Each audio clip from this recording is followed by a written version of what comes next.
Luiz Elli dhe Chiara Tito po punojnë për një film, në të cilin do të luajnë së bashku dhe lajmi u bë i ditur pak kohë më parë nga dyshe e famshme.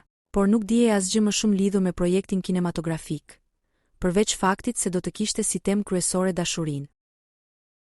Këngëtari ka zbuluar muajin shkurt të vitit që pritet të vijë, kur lajmet do të bëhen film, por mbetet e paqartë nëse do të jetë nisja e xhirimeve të filmit apo transmetimi i tij në kinema për herë të parë. Në shkurt 2026, lajmet do të bëhen film dhe filmi do të bëhet lajm. Kujtojmë se në një intervistë të dhënë në maj, Chiara ka thënë lidhur me projektin se jemi duke u organizuar për të bërë një film bashkë. Është hera e parë që e them publikisht. Luizi e ka përmendur ndonjëherë në story, por tani po flasim për diçka konkrete. Është një projekt që e kemi shumë për zemër dhe mezi presim ta realizojmë.